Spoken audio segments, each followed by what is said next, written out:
Welcome back to Nick Lenz's Comic Corner, Classic Less Known Classic. This is episode number 2585 and double number 2479. First up we have is to my knowledge, this is the most recent trade release because there is no one coming out really soon. Yes. Let me take a look about here of this. Here we go.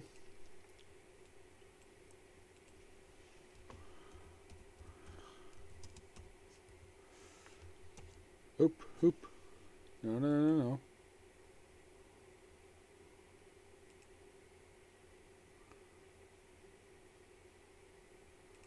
That's all right there. Okay, so. Okay, they had just announced that in October, the books I covered just in the previous episode, some of them anyways, are going to be coming out really soon. Yes, in October. But this is the most recent one that came out. This came out just this past October. Yes. Like, October of last year. This is Moon Knight's Epic Collection Volume 7, Death Watch. This collects Moon Knight the Very Fall Special, along with Mark Spector Moon Knight, number 39 through 51, along with Web of Spider-Man 93-94, which basically involves the two-part returns of Hobgoblin. Discussed already. I'm going to discuss it here. Markham presents 152 and 154, and they also have here the Moon Knight special, which is simply about him teaming up with Shang-Chi for the book. Now here's the thing. Now the Divided Fall one shot. This is by Bruce Jones, art by Dennis Cohen. It's mostly put just a really good one shot. By the way, the time period that just come out is June of 1992. Oh, it also collects more comics. Presents 152, 154 to June of 1993. Basically, 1 year worth of comic books. Yep. The Fight We Fall is just a showcase of just Dennis Cohen's amazing artwork. It's just Moon Knight dealing with some thugs for an issue.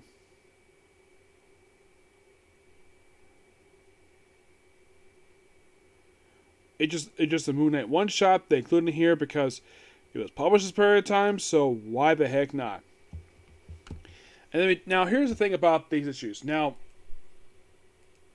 his co-creator comes back in these issues. Yes.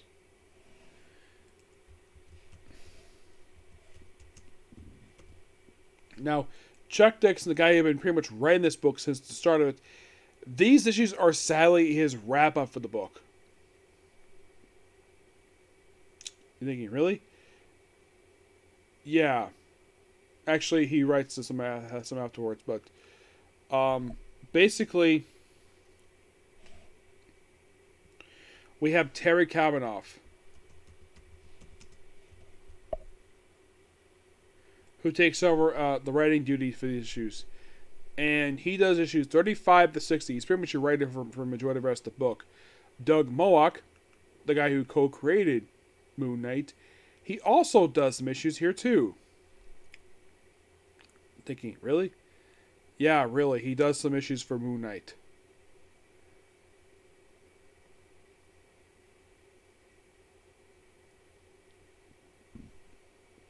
Excuse me. Yeah, he just does the special featuring Shang-Chi. He does that special, but mostly put Terry Kavanaugh as your final writer for the book. Now, also in this book, in these issues, Moon Knight gets affected with a virus that basically causes his body to fall apart, so he has to switch to wearing armor for the last year, a couple of years of the book. And it gets a bit crazy for him, where like everything takes a part of his armor, his body is like falling apart. And that's your story throughout a lot of this book. And in issue 49, he kills someone in cold blood, which causes him to be summoned to the Avengers. In issue 50 of this book, yes, issue 50 has him get summoned to the Avengers, to where he's put on trial. By the way, the Avengers Mansion is the one seen in this period of time, was like a big, humongous building, not the mansion that was that. It's not Stark Manor anymore. Nope, it's not that. It's this big building with giant A building that was destroyed during the Exemplar storyline. Yes, and then basically plays with a different mansion later on. And Moon Knight basically he doesn't right to speak up in his defense for the stuff he did, but the call is basically to him. He wants to take care of something first. Then of course Thor's like, no, you have to come right now. Despite the fact Moon Knight is actually quite busy, but no, he's dragged there to the Avengers Mansion. He's put on trial by the Avengers, and he decides to burn his Avengers card and basically resign from the Avengers. Yes, a guy who's part of the Avengers since the 80s.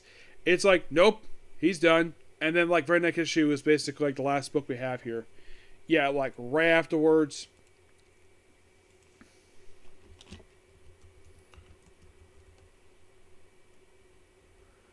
Yeah, an issue, like, 50 is basically where he resigns Avengers. There's no word anything for him. He just simply resigns by simply burning his Avengers ID card.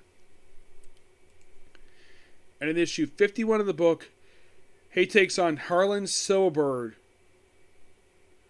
for this one issue, and that's it. His Shadow Cabinet basically was something that's brought up in the current Moon Knight book. Yeah, it made its debut in issue 38, and it gets suspended before the book is over with. I'll get some more of them later, but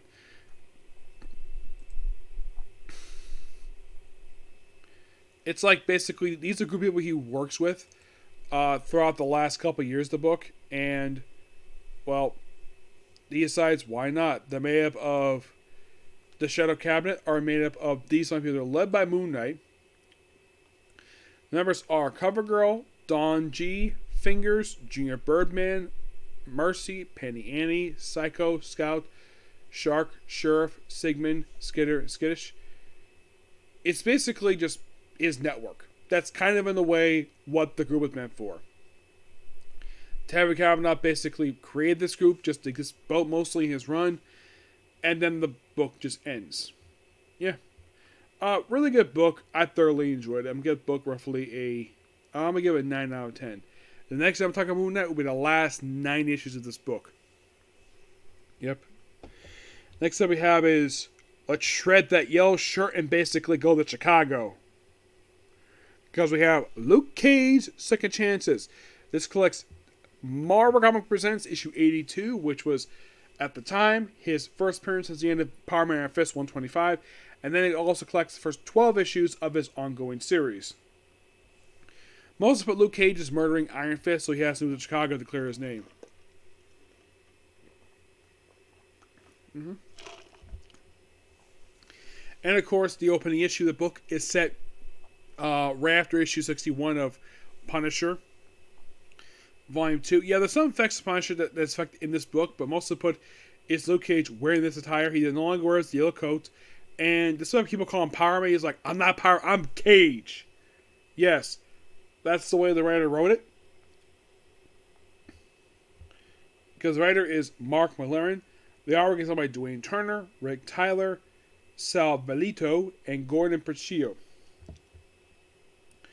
Mostly put in the case of this Power Man story, it's mostly put him just after 125, and him having decided to go out west, decided to go to Chicago, to establish a brand new name.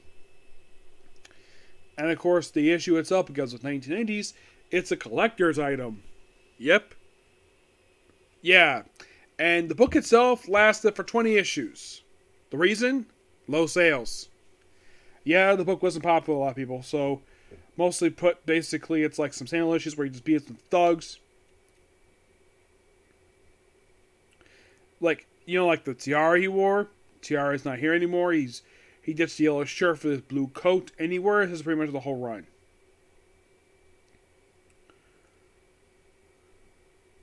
He reestablished his hair for hire gig out in Chicago. And also, he runs into the Friends of Humanity in here. Yes, seriously.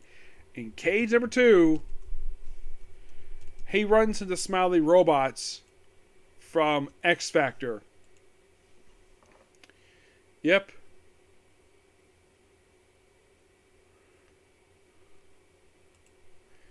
The Smiley Face armor, which is basically from the right. Yeah, the right.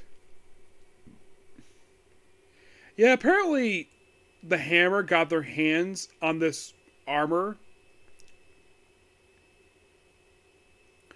Yeah, that stuff related to, like, I guess, okay, let's have Luke Cage do it. And then have issues 3 and 4 teams with the Punisher. I guess this is basically the writer like, hey, he deal with the Punisher in his own book, why not do it in his own solo book? Yeah. And of course, the main villain of these issues is the Untouchables. Comprised of Kickback, Hardcore, Nitro, and Tombstone. And they appear for like 3 issues. Yeah, and it's great the teams of the Punisher in here. Yep. Issue 5. Issue 5 begins a 4-part story that was Evil and the Cure. And in these issues, this is where Luke Cage kind of goes crazy, so he's briefly put in jail for these issues. Yes, he's put in jail. And that's kind of in the way, like, there's also one point he has to fight Wonder Man in these issues. Yes, he fights Wonder Man. And deals with Avengers West Coast in here. And then, like, right afterwards, he deals with the Rhino for the next couple of issues. Yes, he deals with the Rhino issue 9, and issue 10 takes in the freaking Hulk. Yes, the Hulk. And also this period of time, Dakota North has appeared in Chicago looking for Luke Cage. And he was also looking for Luke Cage, Iron Fist. Which, of course, basically, he reunites with him in issue number 12. Yep, in this giant-sized issue, which was really good. But yeah, in the case of Miss Dakota North, prior to appearing in this very book, she had previously appeared in a few comics. I mean, after the wrap-up of her mini-series, she appeared in Web of Summer 37, Power Pack 46, and then actually probably appeared in just before the start of this comic was Marvel Superheroes number 3. And she's practically a recurring, she's like a supporting character in this book, appearing almost the entire run, and then she pops up in Black Panther and Daredevil. Her last known appearance was in the Marvels number 5, a book done by Kurt Busiek that came out just a few years ago. But this book, really good. Excuse me. Imagine if Luke Cage basically took on the actual right themselves. My only guess is the reason the writer had this group of hands on the Smiley armor associated with the right. Like, hey, the armor's still around. Cameron Hodge is dead, so why not use it? Like, okay, let's have this criminal organization buy the smiley-faced armor. Yeah, but imagine if Luke Cage took on the right themselves, protecting mutants. I mean, yeah. And what they do, like, that tickles. Does it tickle? It takes a fist and smashes the robots. Yeah, he basically gets on mutants because a lot of this stuff that the right do is a bunch of bullcrap. Because the rights are bigots. Because they hate mutants. Yeah. But, really good book. I thoroughly enjoyed this for Cage. I'm going to give him a 9 out of 10. Okay, so that's pretty much that particular view. And that's pretty much it videos for now, to a little bit later for more videos. But, yeah. Now, next time we'll talk about next find for Cage, which will wrap up the series up. And then I have just like 3 Cage books afterward. Yep, 3 books for Luke Cage. When this book wraps up, we have Cage Volume 2, New Avengers Luke Cage, and the Cage Exclamation Point. And once I finish these 3 books, that's it for Luke Cage.